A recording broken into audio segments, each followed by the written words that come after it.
This to me is life, that if life be a burden I will join, to make it but the burden of a song. Bailey.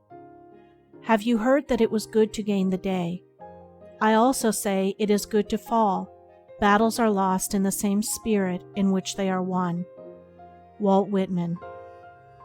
We hear and read much about burden bearing, but of the better way of burden dropping very little is heard or known.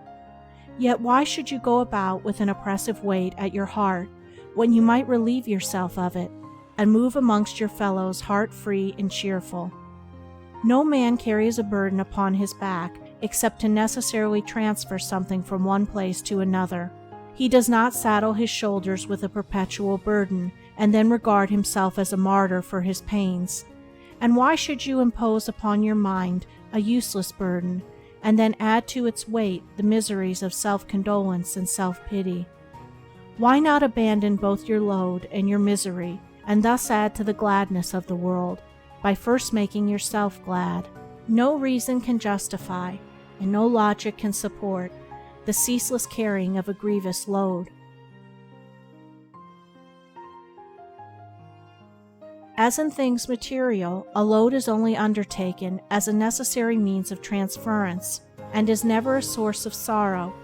So in things spiritual, a burden should only be taken up as a means towards some good and necessary end, which, when attained, the burden is put aside, and the carrying of such a burden, far from being a source of grief, would be a cause for rejoicing.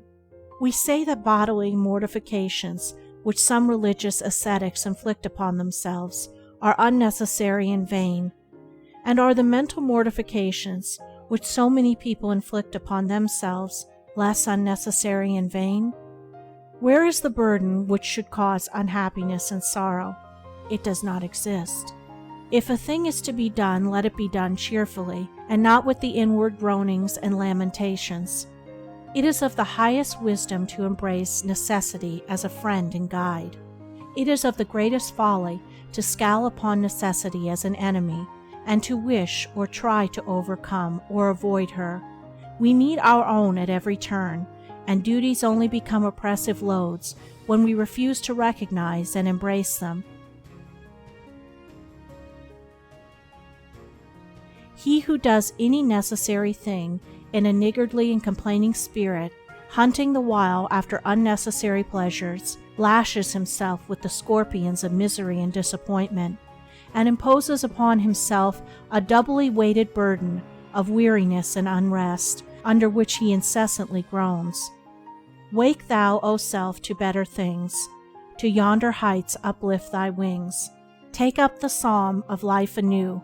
Sing the good, sing of the true. Sing of full victory over wrong. Make thou a richer, sweeter song. Out of thy doubting care and pain, weave thou a joyous, glad refrain. Out of thy thorns a crown weave thou, of rare rejoicing. Sing thou now. I will give my cheerful, unselfish, and undivided attention to the doing of all those things which enter into my compact with life. And though I walk under colossal responsibilities, I shall be unconscious of any troublesome weight or grievous burden. You may say a certain thing, a duty, a companionship, or a social obligation, troubles you, is burdensome, and you resign yourself to oppression with the thought, I have entered into this, and will go through it, but it is heavy and grievous work. But is the thing really burdensome, or is it your selfishness that is oppressing you? I tell you that the very thing with which you regard as so imprisoning a restriction is the first gateway to your emancipation. That work which you regard as a perpetual curse contains for you the actual blessedness which you vainly persuade yourself lies in another and unapproachable direction. All things are mirrors in which you see yourself reflected, and the gloom which you perceive in your work is but a reflection of that mental state which you bring to it.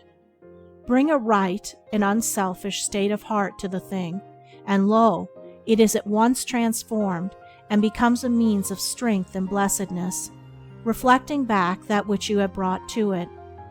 If you bring a scowling face to your looking glass, will you complain of the glass, that it glowers upon you with a deformed visage? Or will you put your face right, and so get back from the reflector a more pleasing countenance?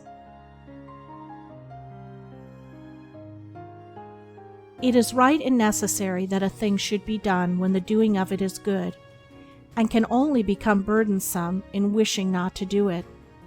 The selfish wish makes the thing appear evil.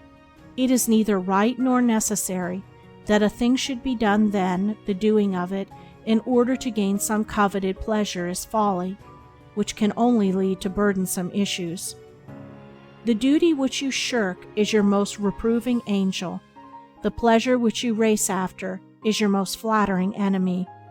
Foolish man, when will you turn around and be wise?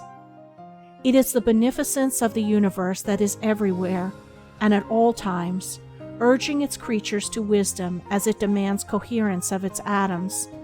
The folly and selfishness entails suffering in ever-increasing degrees of intensity is preservative and good, for agony is the enemy of apathy and the herald of wisdom.